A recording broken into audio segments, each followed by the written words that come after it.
Assalamualaikum warahmatullahi wabarakatuh. Saudara-saudara sekalian, kita sekarang di segmen ke-9, yaitu segmen terakhir dari kuliah minggu ketiga ini.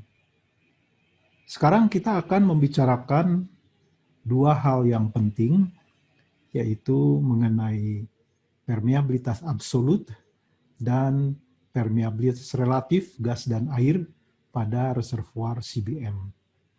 Keduanya sangat penting, terutama kalau saudara lihat permeabilitas itu adalah media fluida untuk mengalir, ya. Jadi kita selalu mencari permeabilitas yang baik, gitu, ya. Dan bagaimana meningkatkan permeabilitas kalau misalnya permeabilitas di sekeliling lubang sumur sudah turun, misalnya, ya.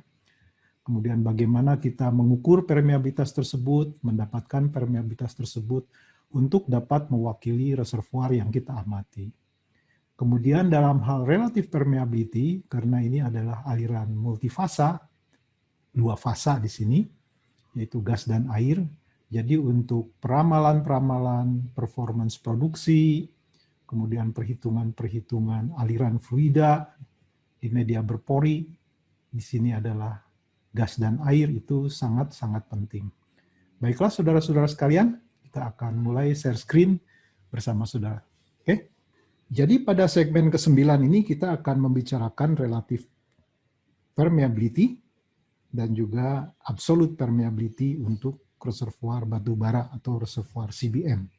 Jadi sampel core batu bara itu umumnya kita ukur permeabilitasnya menggunakan metode liquid permeability. Dalam hal ini kenapa tidak digunakan gas? Karena untuk menghindarkan adanya absorpsi. Oke, jadi kita gunakan liquid. Nah, kalau saudara lihat di sini, di sebelah kanan ini, inilah aparatus yang umumnya kita gunakan di dalam pengukuran permeabilitas. Seperti pada umumnya kita juga lakukan untuk konvensional reservoir, ya. Jadi di sini ada core sample yang dimasukkan ke dalam core holder di sini, ya. Kemudian di sini ada confining, pressure, ya. Kemudian juga temperatur diatur. Oke. Di sini upstream dan downstream pressure juga diukur tekanannya. Oke. Nah, persamaan yang digunakan adalah persamaan Darcy di sini, Q sama dengan KF. KF itu adalah permeabilitas absolut dikalikan area dibagi viskositas dari liquid, kemudian delta P, beda tekanan upstream downstream dibagi dengan L atau panjangnya coal sample tersebut atau sampel batu bara tersebut. Nah, pengukuran ini kelihatan sederhana, tetapi tantangannya adalah bahwa lamanya waktu untuk mencapai steady state itu lama sekali, ya, karena permeabilitas coal yang rendah. Itu yang pertama. Dan kemudian besarnya permeabilitas itu sangat tergantung kepada tekanan confining. Itu tantangannya. Nah, kemudian kalau kita mengukur atau memperkirakan dengan cara lain, itu dengan pendekatan pemodelan sistem batu bara, yang dalam hal ini digunakan model seperti ini, ya, model yang disebut model matchstick, ya, model korek api. Jadi di sini ada cleats, di mana cleats itu jaraknya D, ya, dan permeabilitas cleats itu kemudian bisa dikorelasikan sebagai berikut, ya. KF yaitu permeabilitas cleats dalam milidarcy sama dengan 1055,47 D kuadrat dikalikan porosity F pangkat 3, di mana D-nya ini adalah jarak antara cleat, antar rekahan, dan porositas F ini adalah porositas dari cleat. Jadi sesungguhnya kita memperkirakan cleat permeability. Nah, kemudian permeabilitas absolut batu bara itu bersifat dinamik terhadap tekanan, karena yang pertama adalah tingginya kompresibilitas klit. Jadi karena klit itu sebetulnya adalah rekahan-rekahan alam, jadi dengan berubahnya tekanan, confining pressure berubah, maka dia akan shrink begitu ya, sedikit menutup begitu sehingga mengurangi permeabilitas. Kemudian juga ada fenomena pengembangan atau penyusutan matriks batu bara akibat adsorpsi atau desorpsi. Jadi dengan ditinggalkannya gas metana ya, dari klit, maka klit itu akan shrink begitu ya, akan menyusut. Nah, kemudian ada beberapa model yang bisa menjelaskan pengaruh tekanan terhadap permeabilitas. Salah satunya yang sebelah kanan ini bisa saudara lihat yang dinamakan model Seidel di tahun 92. Seidel mengemukakan bahwa K ini adalah permeabilitas absolut, itu sama dengan KO, ya, initial permeability, dikalikan E pangkat yang ada di dalam kurung ini ada minus 3 CF dikalikan tau kurang tau 0. Di mana tau ini sama dengan PC dikurangi M kali PP. Jadi bisa dilihat di sini ya bahwa CF itu ada kompresibilitas klit, tau itu tekanan hidrostatik, PC di sini tekanan confining, kemudian PP tekanan pori, masing-masing tekanan di dalam PSI, dan M itu adalah konstanta kalibrasi. Jadi model ini bisa digunakan untuk memperkirakan permeabilitas sebagai fungsi tekanan. Nah, ini salah satu contoh ya pengaruh tekanan terhadap permeabilitas absolut. Yang diplot di sini adalah K dibagi KI. K dibagi KI dimulai dari 1 di sini. Ya, jadi K dibagi K initial, K current dibagi K initial, dan yang diplot di aksis ini adalah PI kurang P, yaitu pressure drop. Jadi makin ke kanan, pressure drop-nya makin tinggi. Ini adalah tekanan efektif secara hidrostatik. Ini adalah tekanan efektif secara horizontal.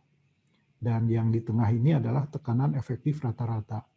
Nah, saudara bisa lihat bahwa kalau tekanannya berkurang, jadi pressure-nya bertambah, maka arah depresi itu yang panah merah ini ya, ke arah kanan ini adalah arah depresi dari tekanan reservoir di batu bara tersebut.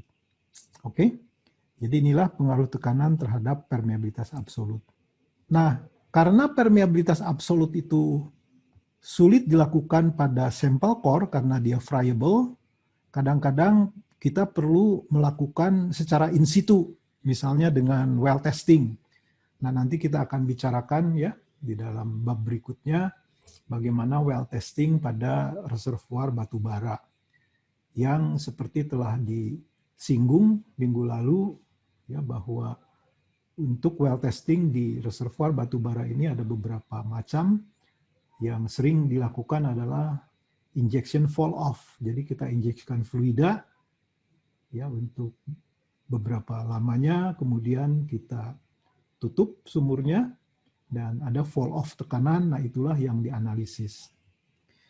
Nah, juga permeabilitas absolut ini sangat bervariasi terhadap kedalaman vertikal maupun areal. Sebelah kanan ini saudara bisa lihat contoh ya besaran-besaran permeabilitas yang ada begitu di lapangan-lapangan yang sudah produksi ya di masing-masing basin, yang ini di Amerika Serikat.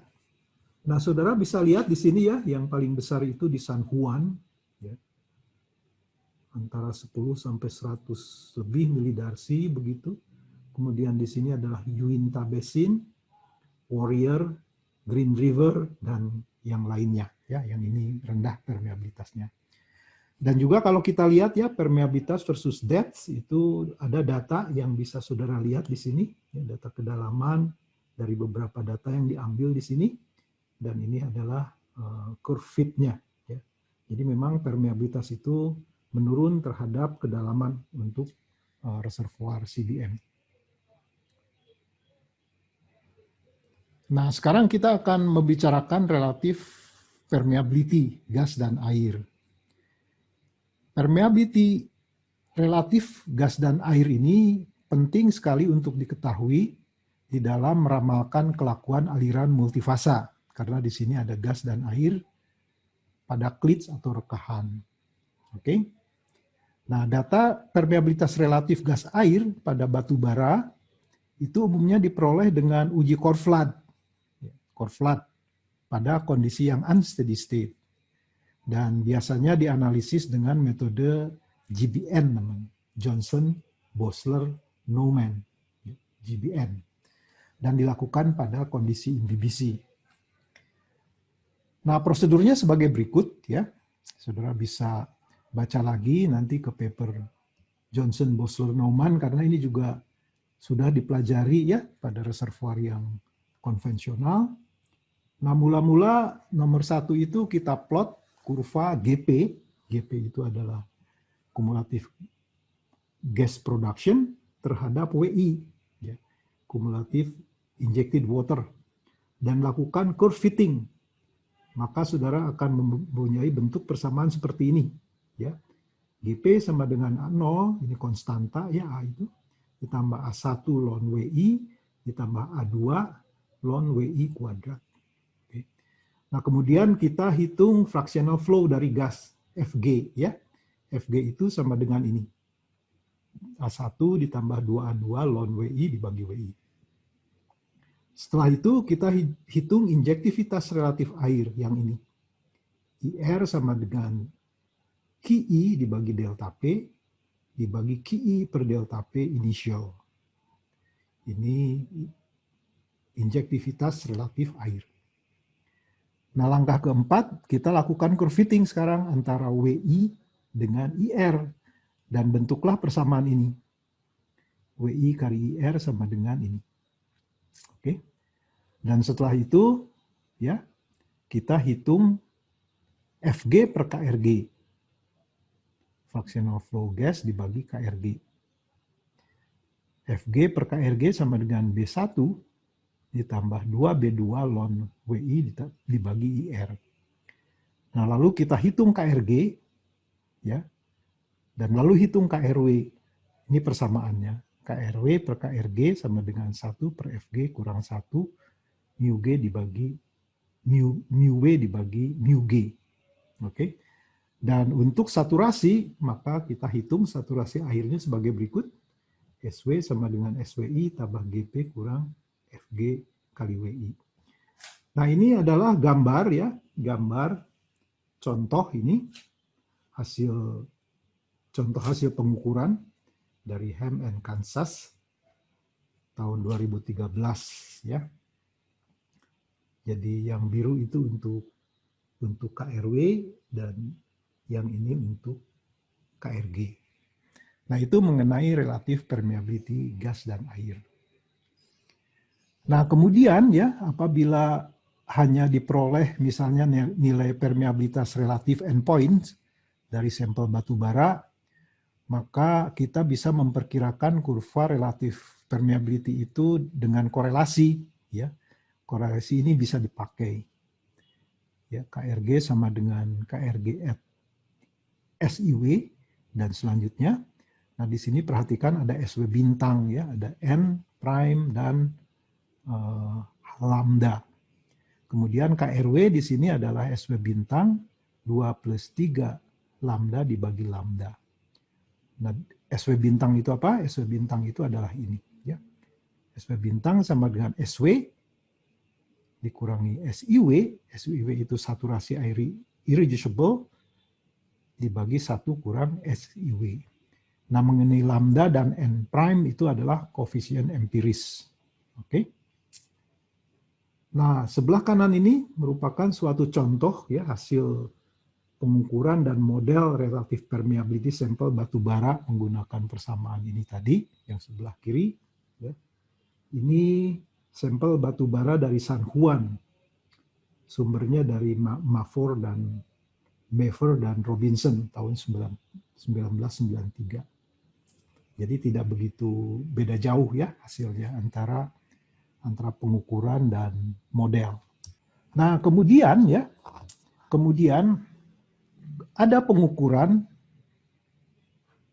permeabilitas relatif air dan gas, di mana saturasi air irreducible-nya itu dilakukan dengan CT scan. Ini dilakukan oleh Rajpuri tahun 91. Jadi Rajpuri itu mengkombinasikan pengukuran relatif permeability ini, ya, setup peralatannya dalam kondisi unsteady state, dan kemudian saturasi air irreducible ini digunakan CT scan. Ya, jadi di sini ada CT scan nih ya, yang disimpan di sini untuk kita bisa mengukur irreducible water saturation. Dan ini gambarnya yang sebelah kanan ini, average yang didapatkan ya, itu 31,9%, begitu ya. Ini hasil dari Rajpuri. Nah, kemudian salah satu contoh hasilnya adalah sebagai berikut ini ya.